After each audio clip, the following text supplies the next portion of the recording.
Le deuxième orateur est Daniel Laroche, directeur de l'évaluation de la qualité et de la planification stratégique au Centre hospitalier universitaire de Québec. Il nous présentera leur approche stratégique et factuelle à l'allocation des ressources. Monsieur Laroche. Alors, il semble que pour qu'on ne s'ennuie pas, on doit acheter, on dit ça en français, des pavés dans la mare. Alors, moi, je suis la directrice générale du CHU de Québec et je voulais prendre 4 secondes, donc je voulais vous surprendre un peu. Daniel m'avait demandé d'être là et puis, malheureusement, j'ai un engagement bientôt. D'abord, l'idée que Daniel va vous présenter, qui est une idée exceptionnelle et qui vient de l'équipe qui est présente, qui est l'équipe d'évaluation du CHU de Québec. On va pouvoir avancer. Parfait. Alors, une idée comme ça vient quand on est dans un centre hospitalier d'envergure, donc un centre hospitalier qui a des masses critiques, comme on dit. Alors, d'abord, le CHU de Québec, depuis juillet 2012, est maintenant le plus grand centre hospitalier au Québec. Hein. On parle de près de 14 000 employés, 1 700 médecins, 1 800 lits, donc des masses critiques aussi, 550 chercheurs. Donc, ce que je veux vous dire, c'est qu'on peut penser à un projet comme Daniel va vous présenter quand justement on a des potentiels où on peut aller explorer plus loin toute la notion d'évaluation. Alors, je ne vais pas prendre plus de temps. Je pense que vous pouvez lire les chiffres et puis je laisserai aller Daniel tout de suite. Et je vous convie aussi à pouvoir communiquer avec nous. On adore avoir des visiteurs au CHU de Québec. Alors, pour voir l'avancement de ce projet très important. Alors, Daniel, à toi. Merci Gertrude, merci à vous et merci de me donner la chance de m'adresser à un panel aussi prestigieux.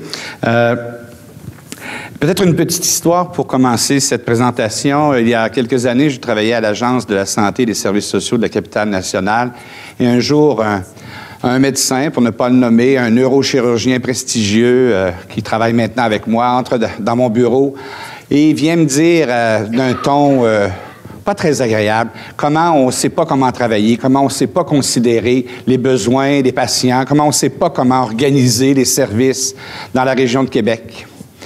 Et je l'écoutais me raconter ça et je revoyais mon fils rentrer dans le salon, fâché parce que je n'avais pas d'allure, moi, de ne pas lui offrir le Wi-Fi qu'il voulait avec le bon niveau de mégabytes qu'il avait besoin pour ses jeux vidéo.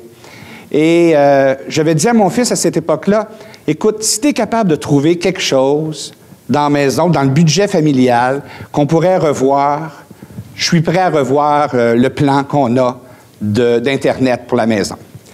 Et il est reparti avec ça un peu moins fâché, puis 2 jours plus tard, il m'est arrivé en me disant, écoute, on n'écoute pas beaucoup les films payants là, sur super écran. On pourrait éliminer ça, puis on pourrait mettre ça sur Internet. Et j'ai dit oui, même si ça me coûtait 2 piastres de plus. Et c'est un peu cette idée-là qui nous amène à vous parler aujourd'hui d'un projet d'intervention. 2 de mes collègues sont ici, le Dr. Mac Rains et Martin Coulombe. Alors nous, on est tout humblement des boursiers force avec nos collègues ici. Alors, peut-être un contexte rapide. Il y a 3 grandes études qui ont estimé qu'à peu près le tiers des dépenses en santé aux États-Unis pourraient être évitées.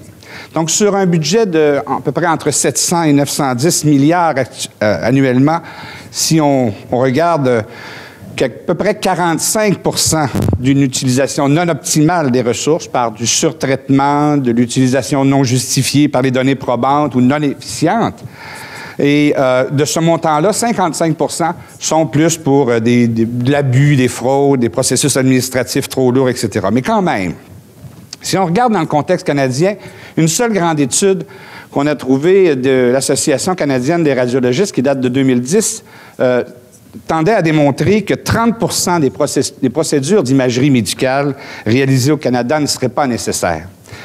Quand on considère que le total de la dépense en imagerie médicale au Canada s'élève à 2,2 milliards, on est assez proche de pouvoir dire qu'il y a des potentiels d'économie qu'on n'a pas exploré encore complètement. Et quand on nous dit qu'on est à notre dernière scène, peut-être qu'on n'a pas regardé assez loin quelle était cette dernière scène.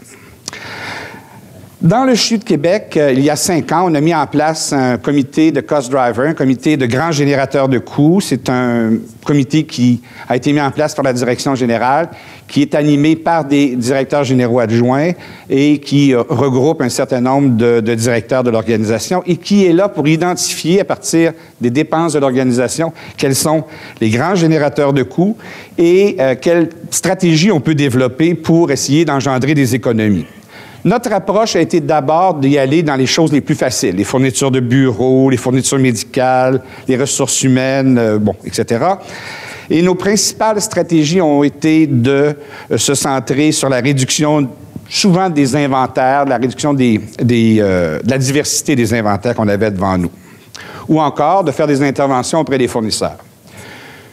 Un des projets qu'on a réalisé qui nous a rapprochés de notre idée de travail a été de travailler avec les anesthésiologistes de notre hôpital à regarder sur l'ensemble des tubulures utilisées dans les salles de chirurgie s'il n'y avait pas une rationalisation possible, si on ne pouvait pas réduire le nombre de ces tubulures-là de façon à pouvoir faire un appel d'offres plus ciblé et réaliser des économies. Ils ont accepté dans la mesure où on leur a dit que toute économie qui serait faite serait réinvestie chez eux. Et comme ils étaient en demande de nouveaux postes pour la clinique de la douleur, ils ont réalisé eux-mêmes, avec notre support, une économie de 300 000 $ qui a été réinvestie dans des postes, effectivement, dans la clinique de la douleur. Alors, notre projet, c'est d'inclure la prise en considération des données probantes dans les processus des grands générateurs de coûts qui existaient déjà dans l'établissement. Comment? Bon, c'est sûr qu'on veut pouvoir inclure à l'intérieur de ce comité-là un leader médical qui serait à même de nous aider à influencer la machine à aller vers cette idée, d'élaborer pour l'organisation un processus visant, d'une part, cette technique d'examen du désinvestissement potentiel à partir de la littérature existante. On sait, par exemple, aux États-Unis qu'il y a actuellement une grande campagne autour de Choosing Wisely qui est très intéressante et nous amène à reconsidérer des actes. On a des murs qui sont devant nous, c'est le mur de la donnée, des data là, qui nous empêche d'aller aussi loin qu'on voudrait aller, mais on va pouvoir y travailler au fil des ans. Mais cette idée de se doter d'un processus et d'identifier graduellement des opportunités locales de désinvestissement dans une approche win-win. Les grands éléments à considérer, bien sûr, l'accès facile aux ressources peut engendrer une dérive d'utilisation ou de surutilisation. Et ce processus-là, réalisé à l'échelle de l'établissement, ne peut pas viser un potentiel d'économie de l'ordre de celui qui a été identifié pour un système de santé. Il y a trop de variables qui nous échappent. Le salariat des médecins, l'augmentation des médicaments qui sont autorisés dans la pharmacopée, etc. Mais il y a quand même un potentiel assez intéressant juste sur, quand on regarde que dans un établissement comme le nôtre, le budget en médicaments et en fournitures médicales est de 150 millions par année. Sur un simple 5 %, on serait sur un potentiel de 7,75 millions. Nos principes fondamentaux, je les rappelle rapidement. Alors, un désinvestissement et une réallocation complètement volontaire, fondée sur les données probantes, sur notre réalité, dans notre milieu, et sur la participation des cliniciens concernés qui demeurent au centre de cette idée, et une réallocation dans les départements participants, dans les services participants, dans un ordre de 95 %, se gardant pour nous-mêmes, à l'unité d'évaluation des technologies, un maigre 5 % pour nous permettre d'aller plus loin avec cette idée.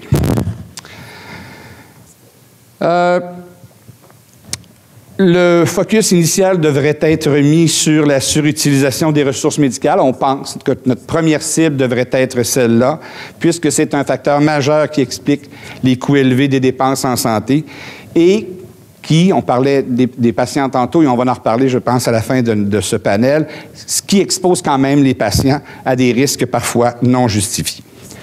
Je passe très rapidement sur le cycle sur lequel nous avons travaillé et pour lequel vous pourrez prendre connaissance dans nos acétates.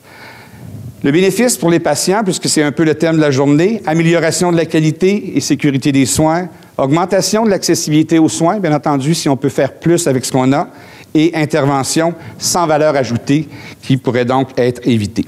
En terminant, les grands enjeux de notre projet sont liés aux ressources dédiées pour définir et soutenir les mécanismes de désinvestissement. Il faut, comme disent nos amis du Sud, trouver quelque chose pour prime the pump. Il faut pouvoir mettre un peu d'argent dans la machine pour nous permettre de réaliser les études, pour nous permettre de soutenir le mouvement de désinvestissement.